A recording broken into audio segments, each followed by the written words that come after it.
Natalie, I'm actually going to make you a co-host so that you can keep letting people in while I start the meeting. Okay, thank you.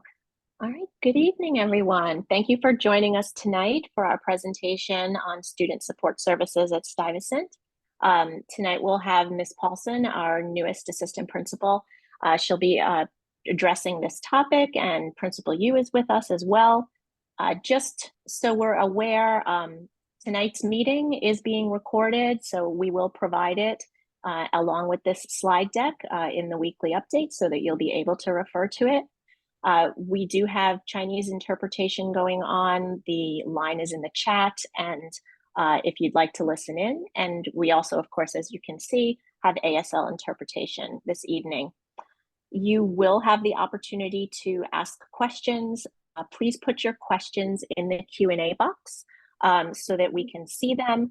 And Ms. Paulson will be taking questions at the end of our meeting tonight. So to get us started, I'm just going to turn it over to Principal Yu. Great. Thank you, Dina. Thanks everyone for being here tonight for this important workshop.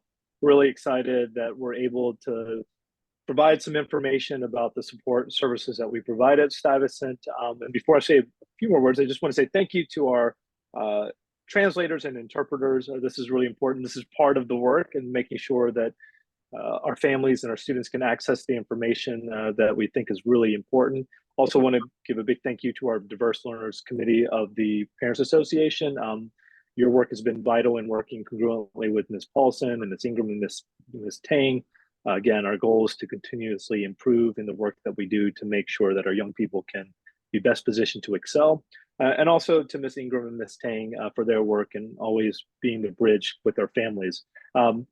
Tonight, I think you're going to get a lot of information about the work that we're doing, and I'm really excited because this is my first opportunity to introduce Ms. Gina Paulson. I think most of you have already worked with her and familiar with her, but she's been an integral part of this work that we are bringing and continuing to develop at Stuyvesant. When I came in 2020, this was work that was always been important to me and really making sure that we're supporting our diverse learners. We know that young people learn different in their unique ways. They also demonstrate their learning in unique ways, and this has been a focal point. But it's work that continues to need to be refined. And when we first started this, we made sure that we hired personnel or staff with appropriate backgrounds, such as special education backgrounds and licensing.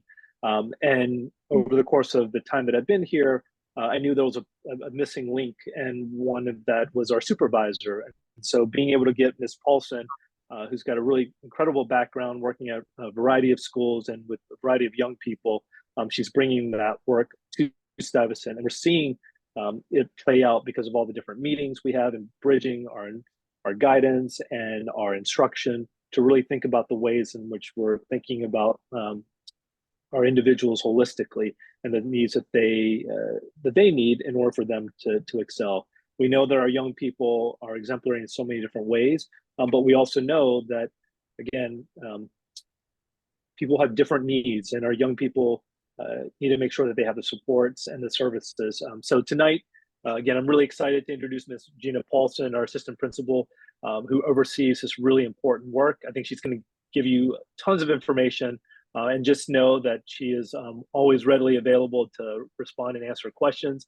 But we're going to need your partnership as we move forward and continuing to refine this really important work. So with that being said, I want to introduce Ms. Gina Paulson, and really delighted to have everyone here tonight. Great. Thank you so much, Dr. Yu, for introducing me. So good evening, everyone. I am super excited to be here this evening, and I thank you so much for the space that was created to do this work. I'm looking through the folks that are here, and for many families, I've had the opportunity to chat with you quite a bit. For some families, I'm so happy that we are meeting each other for the first time. My name is Gina Paulson. I think we corrected that. It was Gina Paulson, but I sign my emails always Paulson. I sign my emails Gina. For me, it's really important that we really establish a working relationship with families, and the young people do call me Miss Paulson.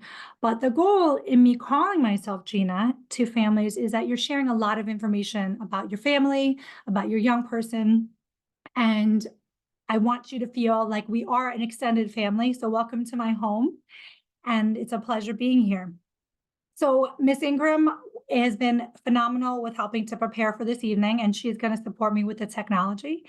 And the team that we helped to collaborate with, I can't thank you enough for the meeting and the partnership, as Dr. Yu spoke about.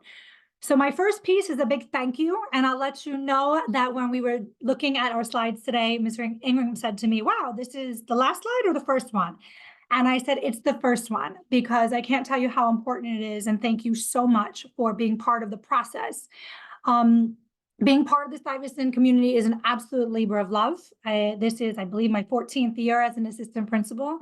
I joined you after 7 years at Brooklyn Tech as an assistant principal supporting people personnel services, as well as special education and support services. I moved on to a school in Queens for 5 years, and I am back in the community of specialized high schools.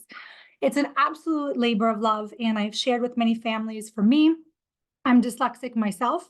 My mom was my biggest advocate. She was someone who also was in education. She was a school principal, and I did not understand my learning until high school. So for a lot of our young people, I do disclose and share with them that it is a continued journey of understanding. So thank you for giving me that space in your lives and the lives of your young people. I absolutely look forward to speaking with you about your learners' individual needs. And when designing this tonight, we thought it was really important to provide you with information. The world of special education and the world of understanding learning has so many definitions. There's a lot of different legal parts of it. There's many different resources. So when we talk tonight, we're going to be talking about the overall process, the process that exists here at Stuyvesant. And I absolutely welcome individual conversations after our time together tonight, because I do want to make sure that we be mindful of sharing our young people's stories, and then we can go from there. So I ask that any questions you have this evening, we absolutely can speak again tomorrow, the next day, the next day, the next day. But tonight it's an overall understanding of the supports that are available here at Stuyvesant. So it's also very difficult for me to not interact with our participants. So I usually say thumbs up and we can go forward. So we definitely will go forward right now. Thank you, Ms. Ingram. All right, so one of the important pieces that we wanted to open up our time together was to understand the plethora of services that exist at Stuyvesant. Many services are in the process of being created along with families, but it was super important for us to say that there are things that are happening and will continue to happen. So we went ahead and broke it down into a few categories. These are linked so that you can go ahead and utilize it at your leisure, and then you have it as a resource. So the first piece is that when we talk about the word community, that really includes so many different constituents, right? But the teacher communication is something that came up that we want to make sure that families feel supported in being able to have a dialogue with teachers about their learners. So teacher emails are available. Very often when a family calls me, a young person calls me, I listen. And then my next step is to have a dialogue with the teacher or say to them, did you have a chance to email or speak to your teacher? So please do utilize the emails that are available for teachers. That link is in there for you to connect.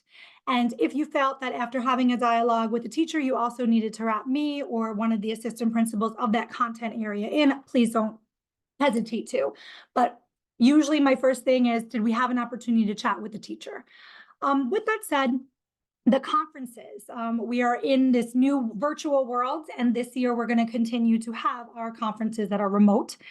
There's a fantastic system that is put in place, so please go ahead and do sign up to have those dialogues with your teachers. The information is accessible to you via Jupiter as well. So I didn't put that in, but I think moving forward, that's a piece I'd like to add, Ms. Ingram, right? We have Jupiter as a tool, and this way you can also have communication with teachers about the work that your young person is doing and all the amazing things that they have been able to accomplish in that classroom setting. So next time around, I'm going to put a note to myself, add Jupiter as a piece. All right, so that's the teacher communication. I can't stress how important it is to be able to have that dialogue continuously with teachers. All right, so moving on to our next category, Ms. Ingram, I think we called that academic support. And again, there are a lot of other academic supports that are available here for young people at Stuyvesant. So our teachers do have office hours.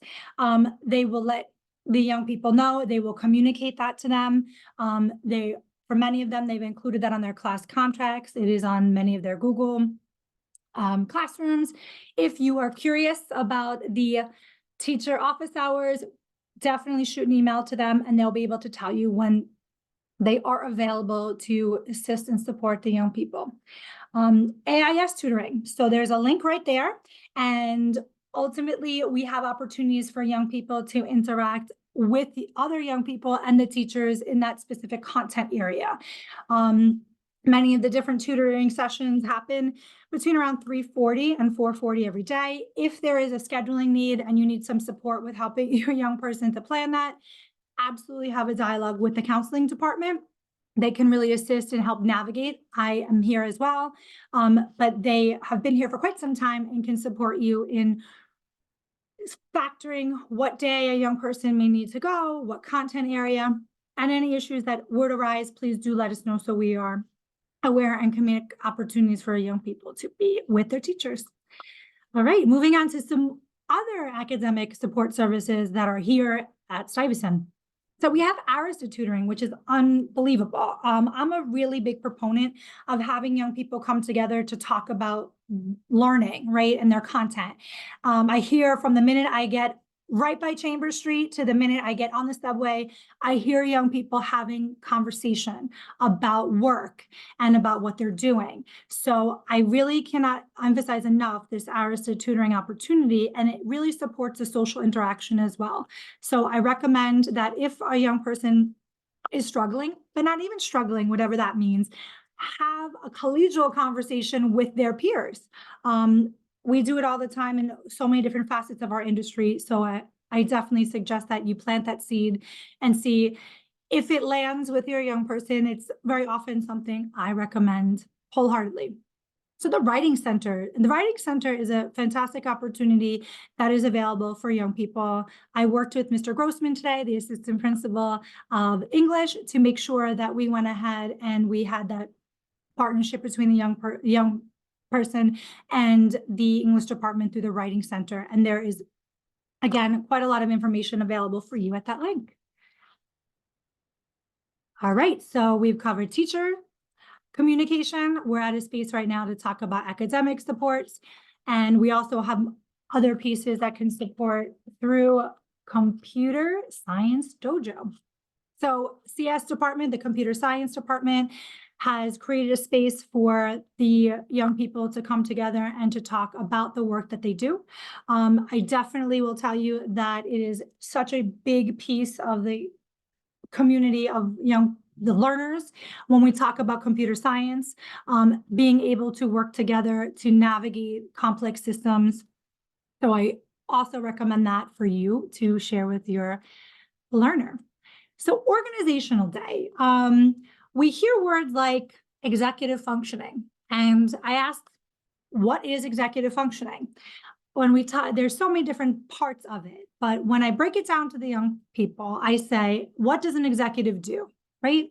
They go ahead, they organize thought, they go ahead, they plan things, they manage calendars, they're able to articulate their needs. They also, during written form, using emailing.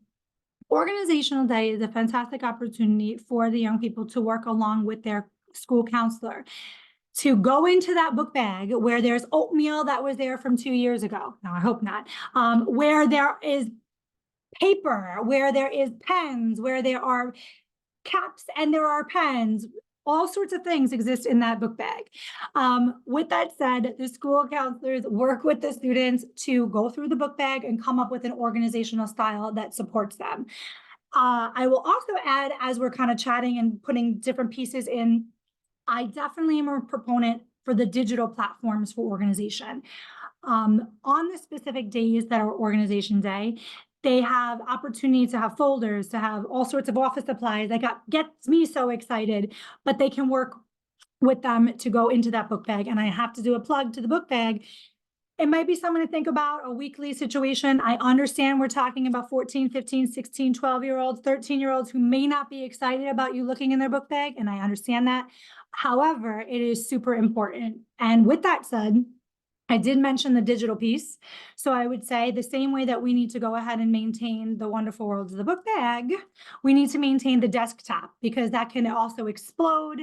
And there's 17 different folders. I download to this. So also a piece, part of the organization that I would support. So when we talk about wraparound services, which we will in a few moments, mental health and wellness. And as I have transitioned to the community, I have come to learn all about the piece that the school counseling team is doing. And a shout out to them. It's National School Counselor Week and all their work. We have school counselors, and for those of you, the structure is that the young people enter Stuyvesant in 9th grade, and they continue on 9th, 10th, 11th, and 12th grade. And in that process, they also have an opportunity to work with the college office and have a college office counselor there with them. So when we talk about professional counseling, all the counselors are certified as school counselors. There's collaborations also working with the Jewish Board, where young people can receive services of counseling in school. So that is a big piece. And my colleague, I believe she is somewhere in our world this evening, Ms. Pedrick, is at the helm of the school counseling department. So if you have not had an opportunity to speak to your child's school counselor, please go ahead, introduce yourself. They are available for the young people throughout the school day, and many of them stay beyond to support them as well. Okay, thank you, Ms. Ingram. So I wanted to put this slide in. For those of you who have been in my office, I invite you to, we could do it virtually as well. I have peacocks all over my office. And the students ask me why. One, it's the all-seeing eye. Part of my compensatory skill is I'm pretty perceptive of the world around me. And there are times that I see a lot of different things. As I shared with you, I am dyslexic, so I tend to be a little bit more verbal as a compensatory skill. And with the peacock, I can be very overly stimulated, and so can the peacock. And it has taken me a very long time to hone in, focus, and be able to support. So I utilize the peacock as a tool to work with students to say, listen, for me, being able to see everything, but hone in on that one piece is the peacock, the all-seeing eye. And it's ornamental, and in different worlds, it means many different things. So please come visit me either virtually or in person, and you'll see them. But I like to think I'm not that scary. I can be very intense at times. I will say that. My mom used to call me Ina Intensity, because I would be hyper-focused and very excited about doing things, but I don't think I'm scary. In fact, again, the whole piece about calling me Gina, inviting you into my home, you are sharing details of your family life and the life of your young person. So it's important that we're at a space where you feel comfortable doing that. So there we go.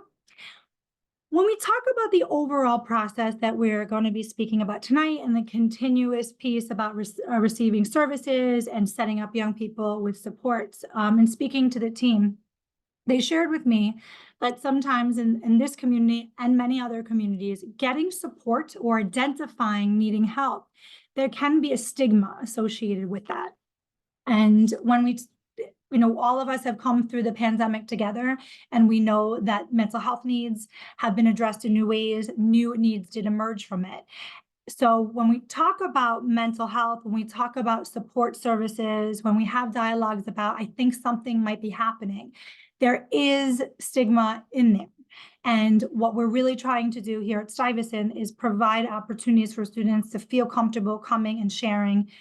As families, you going ahead, coming and sharing as well, and being in an environment where we always come from an asset-based place, that I'm not judging, I'm listening, and I'll be able to support you in any way that I can.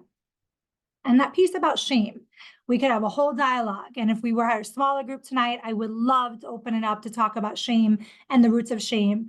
But we definitely do recognize that this is something together that we will be able to work with. And forge a relationship in the entire community. Okay. Failure. All right, so that's a word. So I'll share with you a little bit about the framework that, and when I talk to young people and families about learning. I learned ice skating at a very early age, and inevitably I fell a lot. And as an adult, I haven't been ice skating a very long time. And we sometimes have a fear of falling as an adult because, you know, there's many different physicalities that could happen and we could really be hurt. But when I learned to ice skate, I learned that once you fell, there was a way to get up, right? There was a way to put your toe pick in the ice, put your knee and push yourself up. But inevitably going into it, we understand that there are times that we might fall. So this concept of failure is one that I'm happy to have a dialogue with. It's a very long conversation. We talk about grades, failing grades, setting benchmarks for our young people. With that said, I'll give you another example of skiing. I was not a good skier, but inevitably, when I learned how to ski for a very short period of time, I fell, and I fell quite a lot. And with falling, there is a very high risk of getting hurt, hurting your wrists, hurting different parts of your body. With that said, there is, again, a way to get back up once you fail. So how do we provide our young people a place to have the experiences that are uncomfortable, that they may consider themselves failing, but motivating them to get back up? And that was a concept that we talked a lot about. And I will continue to have that dialogue. A lot of that comes with setting goals. And I have conversations with families and young people about setting goals and managing expectations, especially entering an environment of Stuyvesant and what the community sees as failure. But ultimately, the goal is to look at the individual young person and to see what their need is and setting goals that meet their needs. And then this concept of perfection. So that means a lot to a lot of different people. And I've heard over the last few months that I'm here that, you know, my child is debilitated with this piece about being perfectionistic and being perfect.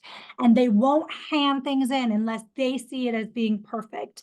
And it's sitting in a folder and they're just hovering over the send button, or in the book bag, there's all this work. So I think that's a concept that we need to explore together as well. How do we frame perfection? With myself, I am very self-critical, very, very critical about my spelling, about the data work. For me, when my mom shares about my educational journey, she shared with her friends, I cannot believe that you were in charge of the data for over 6,000 children. And it's true. And it is something that I take very seriously, but I also create boundaries and space for me to understand how I'm going to execute tasks. So what I'll say to you about perfection and this concept about perfectionism and working with your young person, it's about creating the space and boundaries and knowing the time that, you know, Gina's not going to start this work at 11 o'clock at night, because if she starts at 11 o'clock at night, it's not going to finish until we don't even know when. So there's many different pieces of perfection. Happy to have that dialogue if you're seeing things like that with your young person, and we can talk about setting up structures to support them with that. Okay. One of the pieces that we're working with as part of the community, I shared with Ms. Ingram today, I was on the Department of Education website, and there's so many inconsistencies with language around special education and what we say and what we don't say. For us as a community, I say this a lot, I repeat myself a lot throughout the day as we're building consistency and capacity of understanding varied learning needs. For those, I wanted to give you an example specifically about consistent messaging and language. One, so that the young person can hear it and they can understand what it means to them, and part of that whole piece of internalizing it. Two, so we can create an opportunity for teachers to have a shared understanding about students' learning needs. So I gave you an example of students who may need preferential seating. And what we did with, we're going to talk about the 504s in just a few moments. What we did when we were conferencing the 504s this year is we really made sure that the language was consistent. So the parent understood, the young person understood, and then how does it go ahead and translate into the classroom setting? So this is an example of preferential seating and really going ahead and honing in on student need. So for example, preferential seating with close proximity to the teacher. You can imagine that as a classroom teacher or when I teach, I'm bouncing all over the classroom, right? So if I knew that I had a young person in my classroom that needed me to come over to them and be in close proximity, I would make sure that I put myself in that space. Taking a look at preferential seating and access to the door. Students have varied needs, that there are times they may need to take a break so that this way they have access to the door. Preferential seating with ability to modify for temperature regulation as needed. If there is a young person that has a medical condition and needs to be away from a window, close to a window, that's what that speaks to. So we can go through all of these, but again, our goal was to make sure that we understood as a community that we're really working on the consistent messaging so the young person can understand it, the family has a depth of understanding, and then the classroom teacher, which is key, understands the child's learning needs. Okay. So when we take a look at special education, there's a lot of language. So we talked about creating a word wall tonight, and I'm happy to at any point provide resources for the language that is used in the IEP, Individual Education Plan. So I'm going to give you a moment to take a look at the writing on the screen and then have an opportunity to process it together.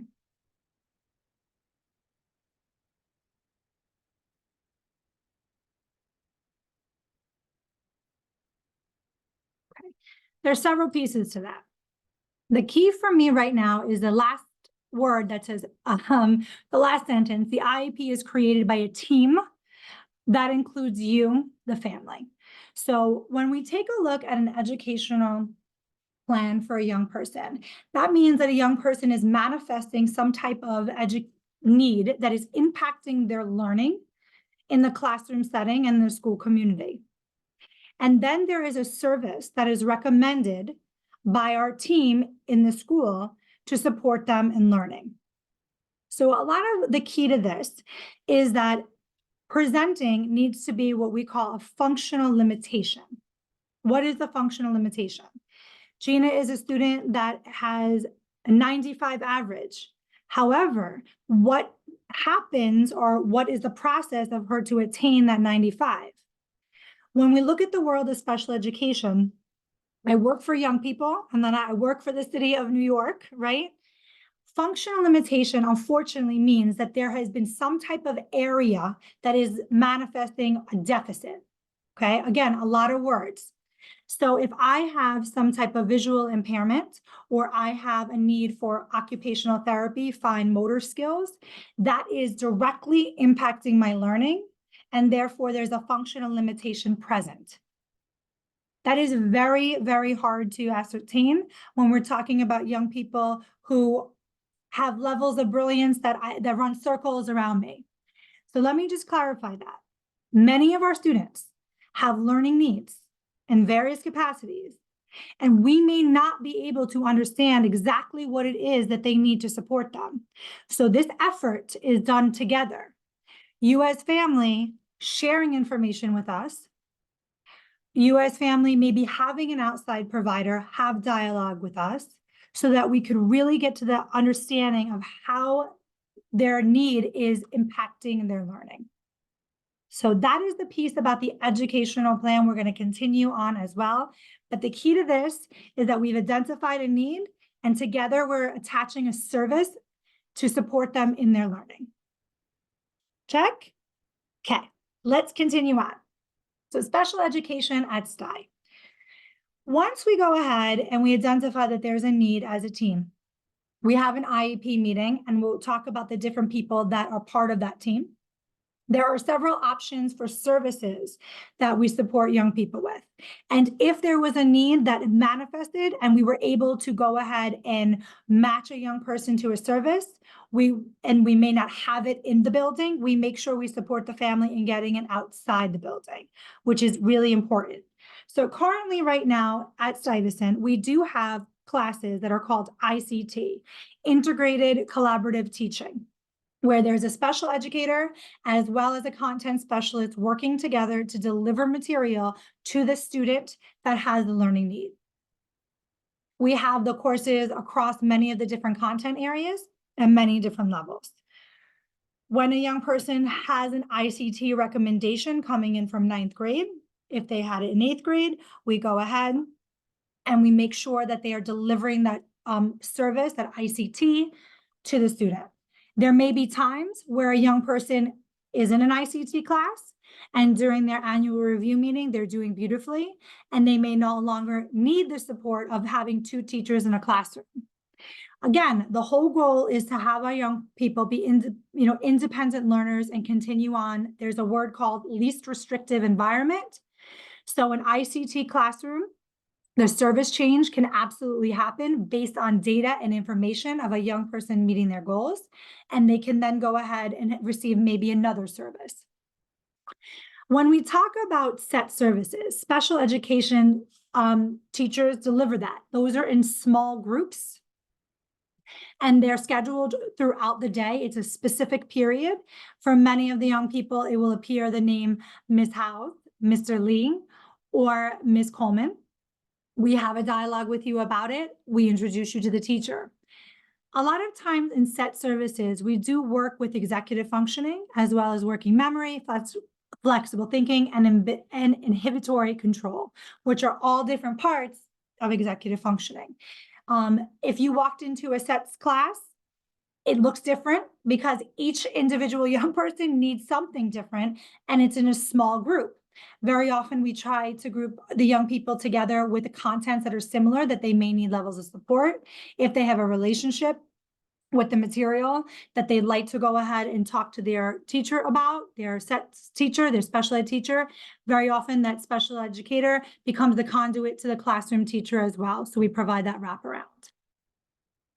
When we talk about related services, at Stuyvesant right now, we have counseling services where on a child's IEP, Individual Education Plan, it indicates that they would need to see their counselor.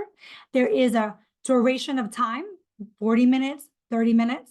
There's a frequency, how many times a week, once a week, twice a week, and the group or individual. So those are all different variations of the counseling support. It is not psychotherapy. It is supporting young people in the school building and managing their needs. If your young person is seeing an outside therapist, we work in conjunction with them to make sure that the goals the outside provider has are aligned with the goals on the IEP. We have hearing services for young people who have different needs for hearing. We have testing accommodations, which is a piece that we're definitely going to be hearing and talking about this evening. And then we have paraprofessionals. We do have young people that require, for varied reasons, to have a person be with them throughout the school day and support them with and assist them as needed. The testing accommodations, we absolutely can have even a whole other workshop about testing accommodations. But on an IEP, the testing accommodation appears along with a service. So again, IEP, service. Do IEPs have accommodations for testing? Absolutely. But the key to the IEP is that it is a service supporting the young person in their learning. There are young people in our building that require to have additional services like speech, supporting pragmatic skills development, OT, occupational therapy, fine motor skills, and PT, gross motor skills. We do not have service providers that are in the building that provide those services. Families are given an opportunity to select an outside provider from a list the Department of Education gives. And again, the young person will receive that service for the duration of time, the frequency, and in the group that is indicated or individually on their IEP. Okay. I'm going to go ahead and read this. Now we're going to kind of go into the piece that the key point right now is that the IEP has a service attached to it. So this is a question that I get often, and we have had a dialogue about the supports that exist here at Stuyvesant. And we also need to continuously have our dialogue about how we can provide support. So the question is, how can I make a referral to have my student supported with special education services? Again, I'm not scary. Let's have a conversation about presenting needs. That's very important. What is the behavior? What are we seeing? And how they might be impacting the learning. What is the impact on the learning? Are we going specifically off of the quantitative grade? Is there other information that you have that we would need to know about to really understand what the presenting issue is that is impacting their learning? We have students who have many different needs. However, their families choose not to have an IEP, not service rendered here in the building, because they're at a space and time where they feel it is not impacting their learning. At any point, we absolutely can have a discussion about what that looks like for your young person. But there were two key components I felt we need to share out a little bit this evening that the group talked about when we met previously, about how children learn and develop at different speeds and in different ways. There was an exercise that we may get an opportunity to do this evening, but there's so much information. And it was a self-reflective journey about your learning and what that looked like for you. So when we think back when our young people were little, and I had an opportunity to work with the assistant principals the other day, we talked about developmental milestones. So when they made raspberries, right? When they went ahead and stuck their tongue out, when they rolled over, when they went ahead and said their first words and how they phonated. There are benchmarks, right? And I know many of you had the conversation with your pediatricians, but ultimately every young person learns differently. You may have an older young person, a younger one, but respecting the individual needs of each child and where they are in learning. And children who learn differently don't necessarily have a disability. Absolutely. There are young people that have, they may tap as they go ahead and sound words out when they're little. They may go ahead, look to the left, look to the right, and then say something. That may be how they learn. I may need to write something down several times. There's different learning styles, but it doesn't necessarily mean that there's a manifestation of a disability. The key is, if something is presenting, how is it impacting learning? And that's a dialogue that I am absolutely here to have with you along with the team. Okay, continuing on. Okay, supportive strategies. So if we're in a space where we feel that there is a presenting need that is impacting your child's learning, the goal would be to set up systems in a tiered model. It's called RTI, Response to Intervention, that supports a young person through a period of time with a very specific intervention, and hopefully it will yield a return of change of behavior, or we start whatever the goal is, they've achieved their goal. And these come, and for those of you who are educators, you are familiar with this. I am happy to explain response to intervention in great detail to anyone who'd like to listen. But what we need to get from this piece right now is that if we've identified a presenting issue and it is impacting the learning, the key is to be able to provide interventions and different strategies to see if it supports what the identified presenting problem is. Okay, and we do that together as a team. That you're not alone in this. We will go ahead, let the teacher know. We will work with the young person. We will support you in reinforcing that intervention at home as well. Okay.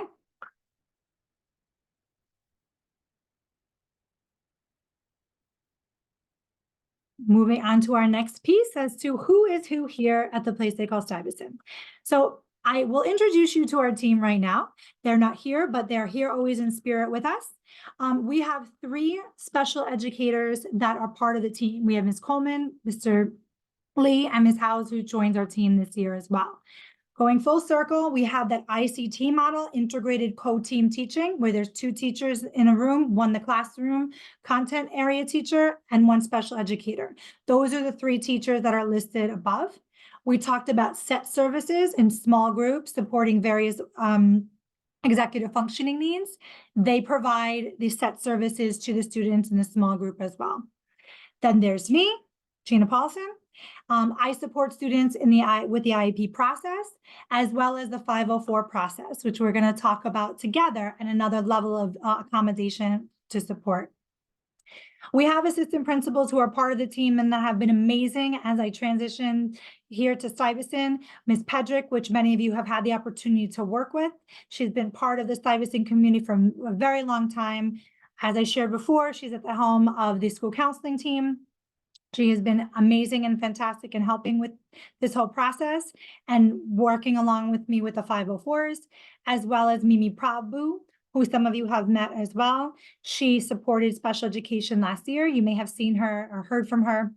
And very often I will continue to put her on emails as I am becoming familiar with all the different facets of the students. We have a school psychologist, Julio Panera, who is fantastic. He's joined our community this year, and he really is embraced Stuyvesant and done a deep dive in understanding our students and their learning. He is here with us 1 day a week. That is what is allocated by the Department of Education. However, he's on the phone with me all the time. My colleagues know I'm on a cell phone throughout the day. I'm talking to Julio to make sure that the students and families are supported, but he is only allocated to our building 1 day a week. We have a social worker, Miss Arlene. Many of you have had an opportunity to work with her. She's a resource to you to be able to process multiple needs of emotional needs, mental health needs. She's very often at our meetings, helping to ascertain what the next steps of support for students are. Our family worker, Haley. Haley works in tandem with Julio. You may get an email from her to help us stay on task and schedule different things. Plethora of information she provides to our families, but she is our family worker, and you may be contacted by her as well. And then we have our school counseling team. Again, happy School Counseling Week, and thank you for your work, school counselors. Our school counselors provide the mandated counseling that we talked about a little bit earlier as one of the services. Again, not psychotherapy. We do not provide psychotherapy. They do not provide psychotherapy. They support your young person and manage needs in the building. But like I did share, we do have a team through the Jewish Board that they will connect you with. So that's who's who at Stuyvesant. This concept of wraparound support. I'm just going to plug this because it happened the other day. Your child has a pediatrician. They have had a medical home for many years. They have an established relationship. There are people in the community as well, that the who's who, that provide opportunities for us to have a dialogue about student learning. When we talk about wraparound support, it's all those people together making sure that the recommendations for students and the services and the service plans that we are coming up with together work. So what that might involve is for you to sign a HIPAA so that we can be in contact with your outside provider to really understand the service that they are getting. If they are working with CBT, cognitive behavioral therapy, DBT, dialectic talk therapy, if they're doing family counseling. Again, I call myself Gina for a reason to all of you, because I understand that these are sensitive pieces.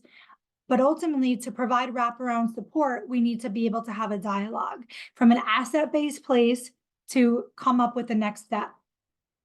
There are two pieces that have existed in the world of Stuyvesant that we're working with and continue to work with. The PPT, Pupil Personnel Team meeting, which, as it indicates, happens bi-monthly. And those are all the different folks that are part of the team. We identify a young person. Sometimes the parent says, hey, Ms. Paulson, I'd like to talk to you about my child. I obviously will have that dialogue. We talk about the presenting need, how it's impacting the learning. And then I say, okay, I'm going to go back with the team a little bit. We're going to review some opportunities that we can provide them for supports. And then I will get back to you. Again, I don't do that by myself by any stretch of the imagination. I do that with the team, and that's Pupil Personnel Team. When a young person has an IEP, very similarly, we have a special education case conferencing. For those of you who are parents and guardians of young people who have had an IEP or have an IEP right now, you know that there are different levels of meetings that take coordination, recommendations of services, scheduling. We have an opportunity to come together to do that with all the constituents that you see, and we do that bi-monthly. I also meet with the special education team once a week to talk about anything that has come up. I often pop into their rooms while they are delivering services and I can support right there as well. So that is truly the wraparound support model that we are implementing and have implemented for many years here at Stuyvesant. Okay. All right, supporting the community in learning. So the question that I received from the team was what are some of the things we're doing to support the community, the Stuy community, in learning all these different pieces. So the first day I got to meet teachers, I went ahead and I explained what my role would be. I explained the 504 process. I explained the IEP process to them. We talked about testing accommodations. We talked about the implementation of what the accommodations look like. I often have opportunities to work with the departments to push into their different meetings and talk to them about various needs and learning. I just met with the assistant principals the other day, which we're going to talk about in 2 seconds, to introduce them to various concepts of interventions, and meeting with faculty about student learning all the time. I welcome teachers all the time to come talk to me. They do stop by, they email me, I provide them my cell phone. If I'm not in my office, they'll text me and I'll meet up with them, because having asset-based discussions about student learning is super important, and they learn along that process while being able to support that individual student. Participation in creation of 504 accommodations. So this year, the 504s, even if they were renewal 504s, we met as a team. And we always had a member of the instructional team with us. That is super important. We wanted to make sure that whatever the accommodations that were being requested from the outside provider have a lens of how that's going to translate into the classroom setting. And if you take a look, if we remember back about the consistency of language, and we talked about preferential seating, a lot of that work came from the instructional team. So they are part of the meetings as well. So it is not just a document that exists, it's a document that has a breadth to it based on their expertise and input at the meeting. So coaching in IEP meetings and conferences. Very often, I love to sit next to the young person in the family to be there supporting them, but I also position myself next to the teacher, because there's a lot of terminology, there's a lot of different parts to this process, and I'm coaching them as well while they're experiencing it, for some of them for the first time. We pre-conference together so that they know what to anticipate, but there's language that's used, and you'll see, I'll just lean over and I'll say, what we're saying is this, this, and this. And that's part of the learning process as well. Working with the PRIM, the pre-intervention manual. I will tell you, this changed my life. Ms. Ingram said to me today, I wish I had this, right, as a parent. This is a very large book, and it identifies behaviors, and then there's many, many different strategies of implementation to help and support young people. So we work together with the providers as well as the teachers to take a look at the interventions once we identify there being a presenting need. And the big piece, right, is how do we continue to support each other at opportunities like tonight? And I hope that we continue to have chances for me to be able to work with all of you. Thank you for your efforts in that.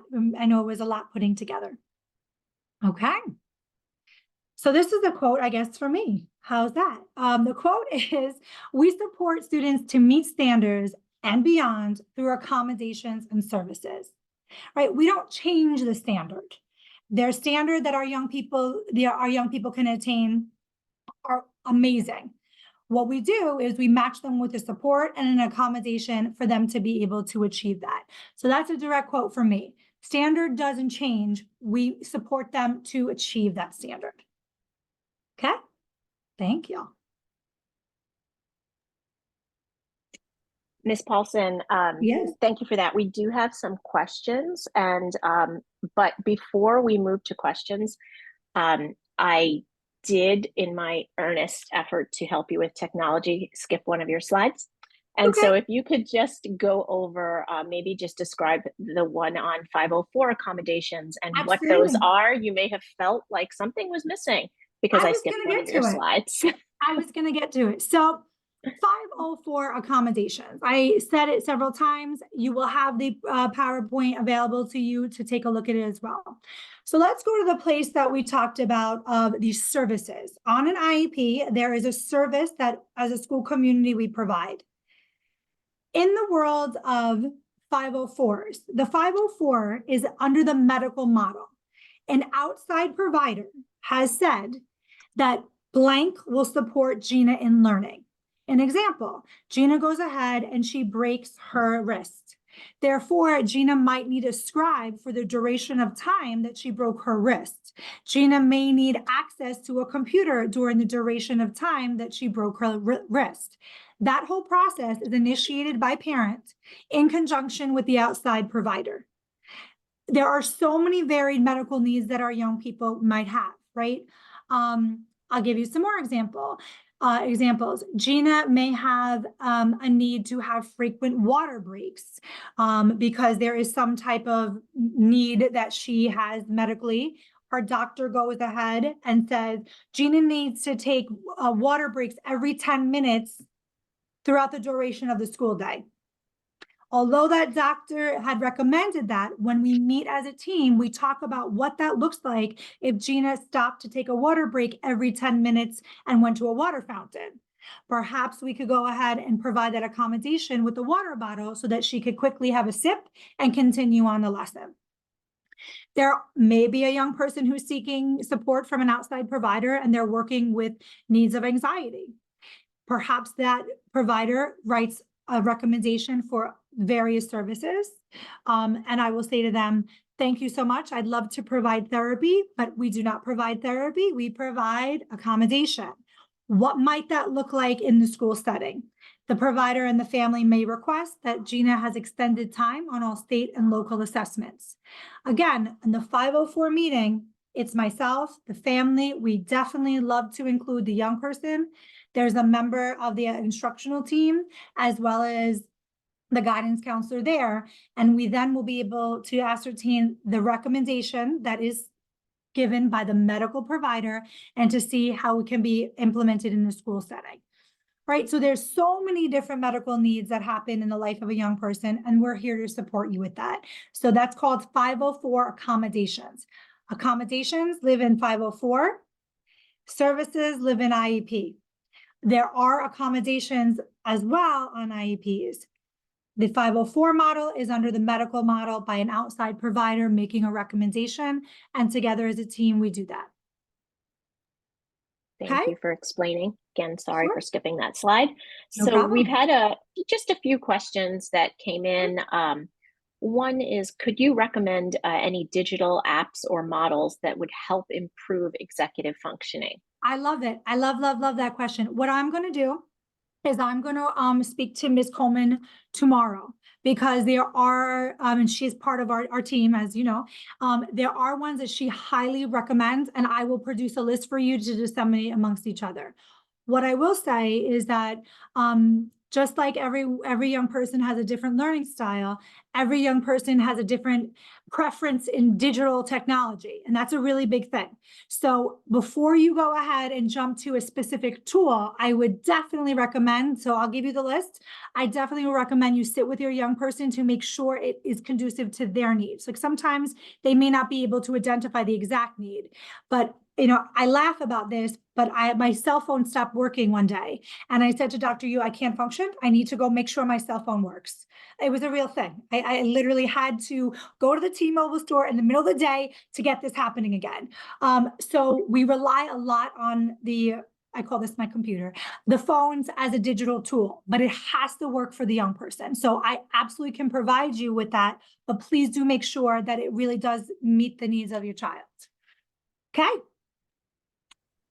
One about just some advice for families. How do I reach out to discuss services for my student if my partner does not want my child to be associated with a disability?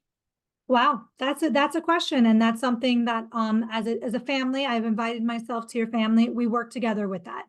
I have had meetings with a parent, a guardian, meetings by themselves, joint together, being able to, again, that piece about shame and stigma. I will do whatever it is as a family we can to make sure that there's a shared understanding of that young person's learning. Sometimes there's an outside provider who does serve as support as well, where I'll talk to the provider, listen to me, the provider with the HIPAA, so that this way we could have a shared dialogue and use language to not neutralize, but educate. And a lot of what I do is I call the psychoeducational piece, right? Being able to let the families and young people educate them about these various pieces. So that does definitely happen. What I will tell you, and I'm looking at Ms. Ingram, she can see me through this computer. If your information is not updated in Talos, please make sure it in fact is, and that both guardians and family members are there, because that's who I will speak to, right? You like that? That was a shameless plug, but it is super important.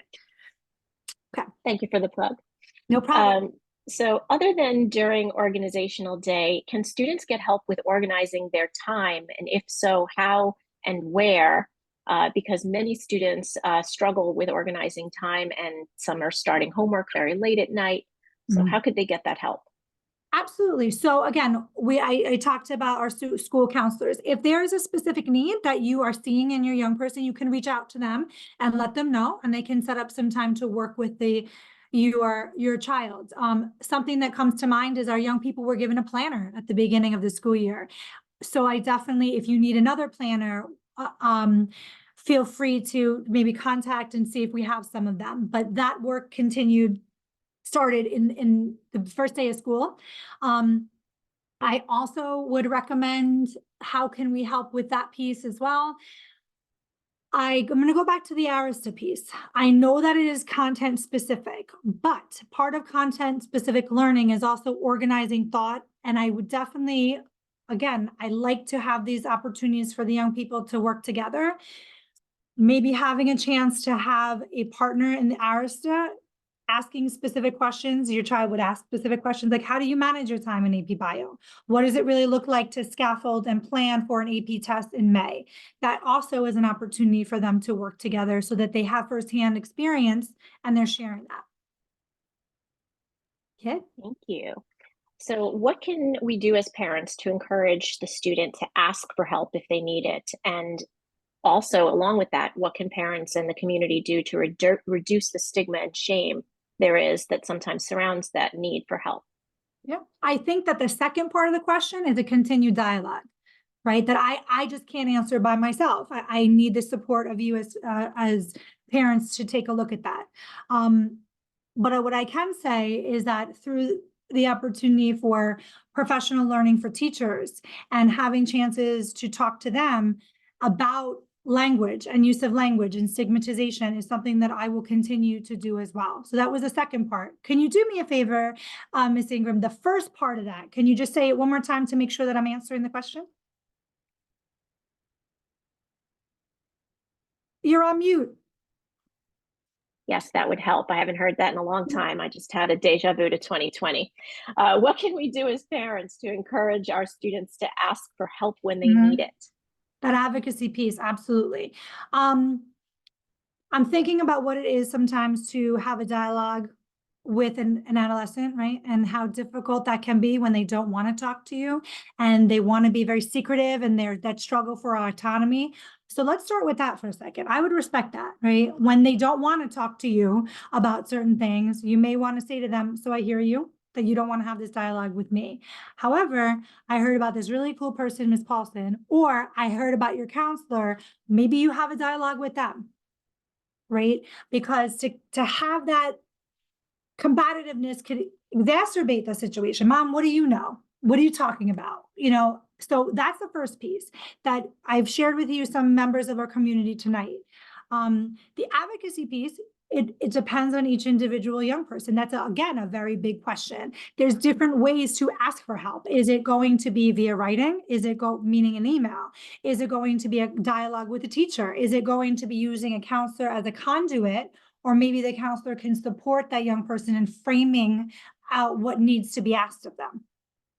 Okay, so from that, my first piece would say, I think we need to continue the conversation about stigmatization and inclusivity in the community, 100%. The first part of the question, though, as to how you help your child advocate. If they're really resisting it, okay, so maybe it's not me that you speak to, but there are, from what I understand, opportunities for you to have that dialogue at school. And give them a very specific person and let that person know that they would like to you would like them to engage with your child.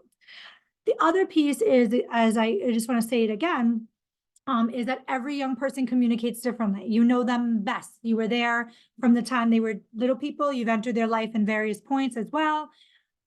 Some of them maybe feel more comfortable with the writing component.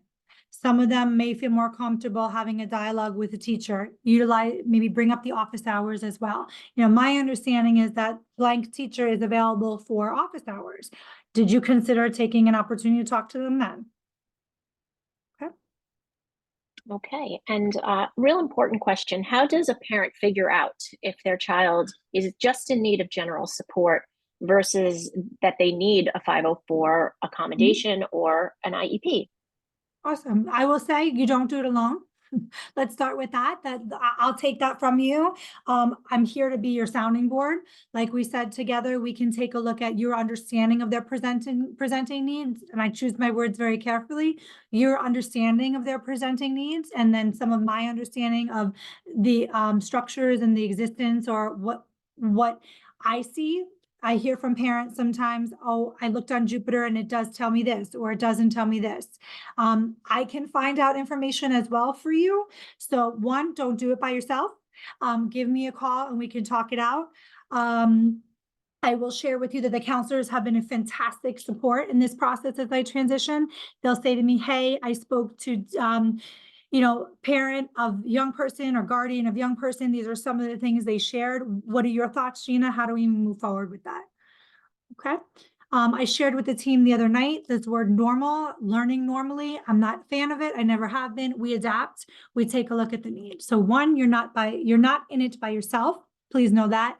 Give me a call. Share with me what your understanding of the presenting need is. I can find more information out in the community about what is happening. And then together we can go take a look at some of the path of 504s or IEPs. With permission from you, I also can have an opportunity to talk to outside providers as well. Okay, so if a child is, say they have a conversation with their teachers, and there's a possibility, like you, that they have dyslexia, does the school arrange for these diagnostic meetings, and who did they take place with? Awesome. So one, as a school, we don't diagnose. I just want to throw that out there, right? We may say there might be behaviors indicative of, or this could be manifesting. We don't diagnose here.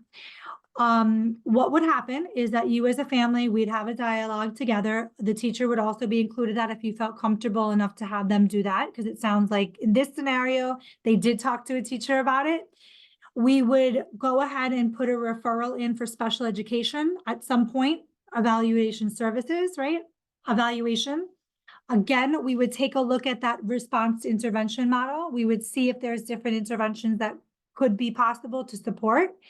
But when the letter comes through that says, I'd like my child evaluated for special education, possible special education supports, your child's name, as well as maybe some of the presenting things that you see or you've observed. The next step in that would be that our school social worker, her name is Ellie. Ellie supports the special education process. She would contact you and she would do something called a social history. She'd ask you a lot of questions about the developmental milestones that Gina met as a child. She may ask questions like, did she grasp a pencil? She may want to know about her socialization, her schooling, the interruption of schooling at some point, all different questions. At that point, the process will begin for our school psychologist to do a battery of testing. There are standard battery of cognitive testing he does do, and that have outcomes and different indicators.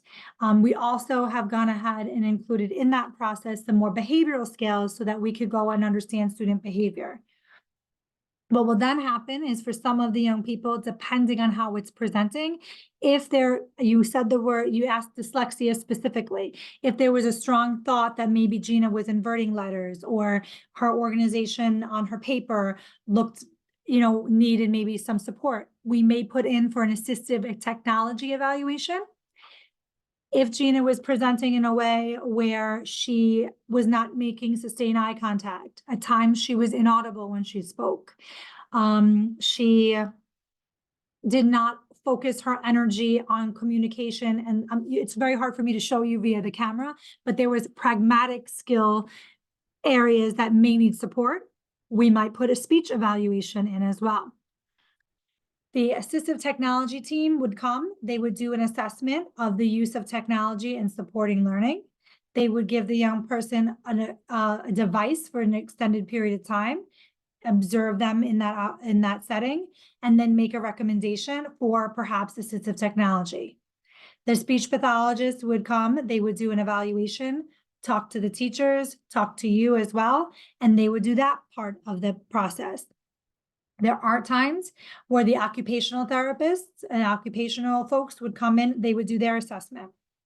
Depending on the type of evaluation we request, the provider would come in to do the level assessment. Then together as a team, we'll go over all the information that is presented. The school psychologist goes over the battery of testing, what it indicates, the percentiles, what that really means, and then ultimately, what is the impact in learning? The young person is present at that meeting. One of the special educators is present at that meeting. We have the students, the young person's teachers there. They also have an opportunity, and we require some feedback from them as well. So that, again, that whole wraparound service piece. You as family members are there as well. If there's information you'd like to provide us from an outside provider, a psychiatrist, maybe you had a battery of testing done by a neuropsych, you want to share that with us, all of that comes together in a wraparound service. And then we as a team make recommendations for varied services. Okay, so an important question that has to do with that, all of these tests and evaluations that you spoke about, do these evaluations cost families any money? How does that work? Great question. The answer is no. The Department of Education goes ahead and conducts the battery of testing under the umbrella of the New York City Department of Education. If you have these other outside testing that you went ahead and had and want to share them with us, that would be something that you can do. But the actual testing piece with the school psychologist, the OT, the AT team, depending on the evaluator and the support staff, no, that does not cost the family. Thank you for that. Sure. So when a student does have an IEP or a 504, how are the teachers notified about them? Excellent question. I love it. So under Chapter 408, it means that if a child has an IEP, the teacher has got to take a look at the IEP, the accommodations, sign off that they saw that, and then I'm available to them at any point to have a dialogue about what some of the pieces of the IEP do mean. But they are, like, for example, at the beginning of the school year, the middle of the school year, I send these pieces out so the teachers are informed, and I have a continuous dialogue with them as well. The service providers also, so here we have SETS and we have ICT, as I shared before. Very often the SETS provider becomes the conduit of information to a classroom teacher on behalf of a young person. And some of our young people are at a space where they go ahead and disclose right away to the teacher, and they negotiate that piece as well and communication. So I have to also put that out there. How do teachers learn from it? And how do they know Gina's learning need? Sometimes the young person will advocate for themselves and say, this is where I am, this is what I need, I have an IEP. But I, Gina Paulson, take care of the communication with the teachers. Now on the 504 piece, when the 504s are conference and generated, I send and make available to the teachers the actual 504 plan that we craft together, and I send them communication knowing that the child has accommodation blank at all. And I also will add, just real quick, is that a lot of our families choose to send an introductory email to say, this is Gina, my daughter, and these are some of the things that I have been supporting her in over the years. I welcome communication anytime as well. And if family feels comfortable doing that, they absolutely do that as well. Okay.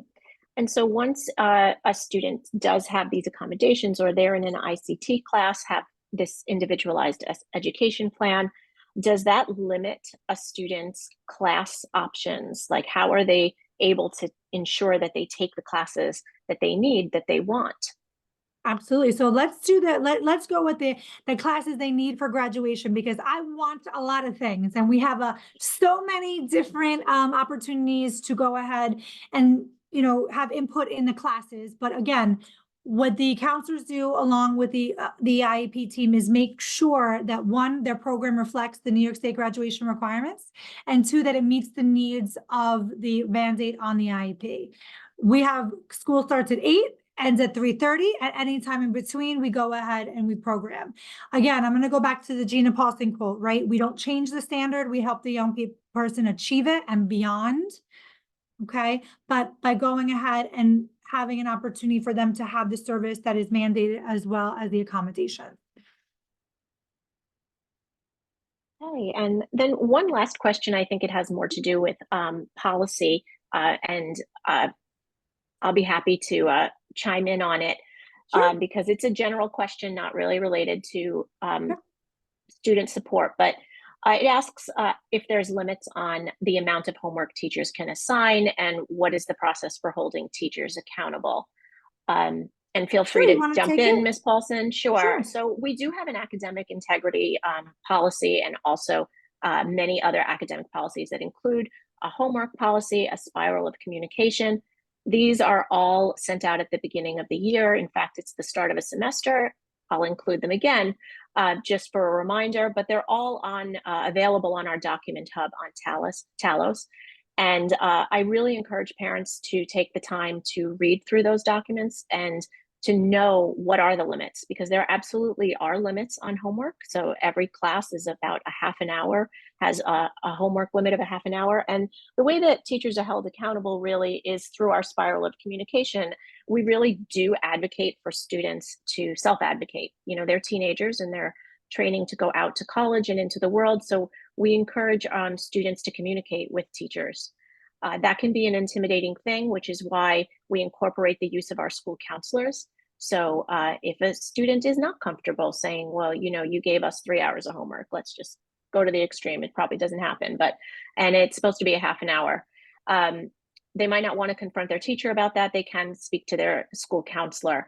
Parents also have the ability, you know, to speak to the teacher as well and the school counselor. I'm always here for you as well. Ms. Tang, you can communicate with us. We do ask that when you communicate with members of the staff that you give them 48 working hours to respond to that before you would escalate the matter, saying, well, I reached out to the teacher and I haven't heard anything. And sometimes I will look and see that you reached out to the teacher at 10 a.m. and it is now 2:30 p.m.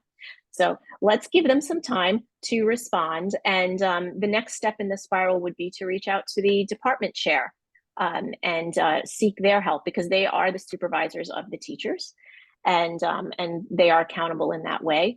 And then, of course, ultimately, it probably never comes to this, but if you have to escalate past the department chair, you would come to Dr. Yu and I. But it's important for you to know the school policies, so please do read them. They are in the Talos document hub. And so we do hold our teachers accountable to the best of our ability. I hope that answers it. Gina, if you have anything else to add, or Ms. Paulson, sorry, now I'm calling you Gina. Listen, so what I will say about the amount of time for homework, you know, in my experience with working with some young people who have had OT issues, like fine motor skill issues, right? Where they may spend a lot of time writing, and you start to see that happens, that may be something for us to have a dialogue about. I've worked with some students who go ahead and they take all of the notes that they got in the classroom, rewrite them in a special notebook, or we'll write them over and over again in different pens, or when you see things like this, that may be a dialogue that we might need to have so that I could support with that, right? I worked with a young person not too long ago who literally every single worksheet or every single note that was provided on Google Classrooms transposed into a notebook, which took hours and hours of time. They came up with their own special assignments, right? If you start to see things like that, that may be an opportunity for us to have a dialogue about that task and what that task could manifest, why that may be manifesting. Thank you for making that point. It is very important that, of course, the limits on homework being half an hour, it could take one student a half an hour to do something another student could take much longer. and depending on issues or even just the time that they spend on it. So thank you so much to making that point. And then the technology on that, Ms. Ingram, like ultimately, technology is a tool in learning. However, if you're at a space where you're noticing that there's a lot of time spent on a computer and you may not hear the tip, tip, tip, tip typing, that also is, I would say that when a young person tells you that they're spending 6 hours of time on homework and you're watching them interface with the technology, I would start to monitor that as well. Okay, because again, the digital platform is awesome, but sometimes it can be utilized in ways that we might need to provide boundaries for. Okay, so that were all of the questions that were presented ahead of time. I am going to put Ms. Paulson's email address in the chat for everyone, because you may have specific questions to your student or you'd like to know more, and you can always reach out to Ms. Paulson directly. I do want to give a special shout out to the Diverse Learners Committee, again, that collaborated with us to really generate what the parent concerns were for this meeting tonight, and tell you a little bit more about them. Ms. Pumo and Ms. Chang, they're here tonight. They are the chairs of that committee, and they're really, they're waving, so thank you. They are really comprised of a group of passionate parents that work alongside of us as the administration and the school. So they create an inclusive environment, learning environment, so that all of your students can thrive together. And they do have a group that you can join, and they have an email address that I am going to put in the chat right now. And of course, they are a committee of the Parents Association. So please do feel free to join their monthly meetings, email them with any of your questions. And I just want to give them a special shout out for their help and their collaboration for tonight. And I want to thank Ms. Paulson and our interpreters as well this evening, and all of you for coming and sharing in this important presentation. So Ms. Paulson, I'll let you have the last word of the evening. Last word, I'll keep it short. If you go ahead and email me, very often what I'll say is, hey, can we jump on a call together? Okay, so please do know that that for me is the most effective way to communicate, to be able to really hear and have a dialogue with you. So feel free to shoot me an email, and then I will return and say, hey, let's jump on a call together so I can really understand your young person, what the needs might be. And thank you so much for welcoming me to the community. I continue to learn every day and won't stop. And I wish you all a really wonderful evening. Again, thank you so very much. And thank you for the Diverse Learning Committee for all your efforts in partnering with us. Absolutely. And I hope for continued collaboration. Okay. Thank you very much. And yes, my cat has decided the meeting has ended. So everybody have a great night, and thanks for joining.